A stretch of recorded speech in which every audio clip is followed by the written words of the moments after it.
A Swiss banker who claims to have handed to WikiLeaks data on tax evaders is facing trial in Zurich. Rudolf Elmer is accused of breaking the country's strict banking secrecy rules. Well, to discuss this story, I'm now joined live by investigative journalist Tony Gosling. He's in the English city of Bristol for us. Mr. Gosling, many thanks for joining us. So, another person now going to trial for ties with WikiLeaks. Isn't this too harsh a response, with many now saying that the site didn't actually reveal anything new to begin with? Well, hi Alice. Well, I think many people will be wondering why we're seeing this right now, and it looks like this is a case that started, a couple of years ago. And we have a bit of a problem here because this guy seems. I mean, this is going to. I think this case is going to send like shockwaves across the Swiss banking system, because this chap Rudolf has come up with some incredible information. It looks like we have 40 politicians and many other business people around the world who have literally been hiding large amounts of their assets in these Swiss bank accounts. I mean, this is something that they've been getting away with for decades, and he is really the first person who, it seems, has ever come out and leaked this information out to the public. So I think everyone in Switzerland will be watching this very, very closely. But there is a kind of balance here, because everybody who has their bank account wants that information to be kept secret.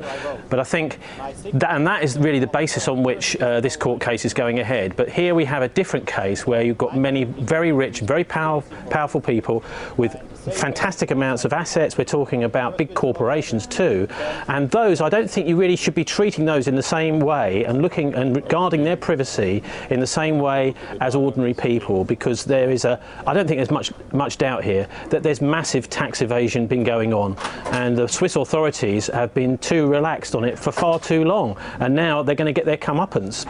So huge ramifications for the banking sector, not only in Switzerland potentially, but also across the world. But let's also talk about the ramifications for WikiLeaks itself. Do you think that the fact that Rudolf Elmer has now been taken to court, that it might now deter people who may have considered leaking something to WikiLeaks in the future? And could that potentially have an impact on freedom of speech? Well, I think that's the whole point of this court case, in fact, that the reason is to try and make sure that any bankers who are thinking of leaking information, whether to investigative journalists or WikiLeaks on the internet, anywhere, have a second thought. And that's the whole point of this case. I don't think that there's any real prospect of really saying that this is an ordinary theft of information, or a theft like if you'd been shoplifting or something, which is the way they seem to be, the Swiss authorities are taking the case. So I mean, I think it's the whole thing is in the balance, though. It's really difficult to tell whether or not with a jury, if there is a jury in this case, which way they will find.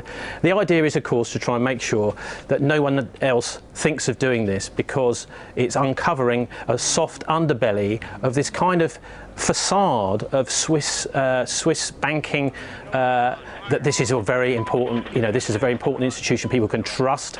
I don't think we can trust them, and I think that what we're finding out from this information that's been leaked is that we can't necessarily trust the Swiss authorities. For example, dictators. There's one dictator from Nigeria, Abacha. It looks like he looted £2.2 billion from the Nigerian economy and has kept this squirreled away in these Swiss bank accounts.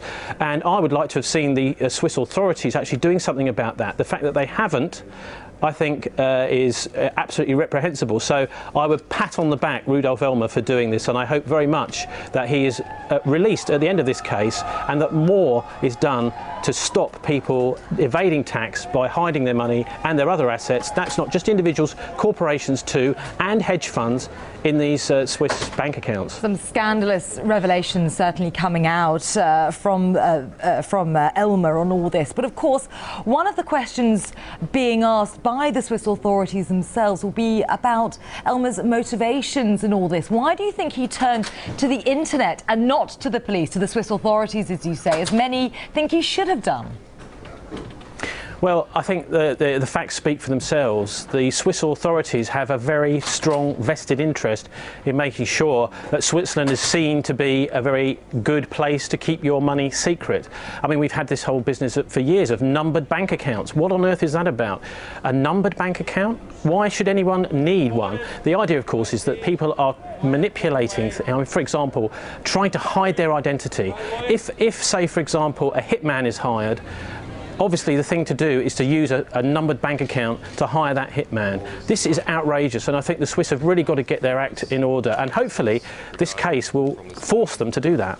But the other issue about this case, of course, is the timing. Elmer started leaking data to WikiLeaks approximately 3 years ago, but he only goes on trial now. Why is that? Is it purely coincidence that it's hot on the heels of the release of the US diplomatic cables, for example? Well, that's a good question. It's really impossible to know why the timing is right now. I think it may well be because we've had several years in the meantime. I mean, let's remember, this is from the Cayman Islands. This all happened. What is going on? I mean, the Swiss have obviously tried to get a court case going in the Cayman Islands and failed. And why are the Swiss actually trying a case which is all based on a Cayman Islands company and things that happened in the Cayman Islands in Switzerland? I think they found it a bit of a legal nightmare, and that's one of the reasons it's taken such a long time for this to come to trial. Okay, a fascinating court case unfolding as we speak, involving Rudolf Elmer, who recently leaked all that material to WikiLeaks. For now, investigative journalist Tony Gosling, many thanks for speaking to us.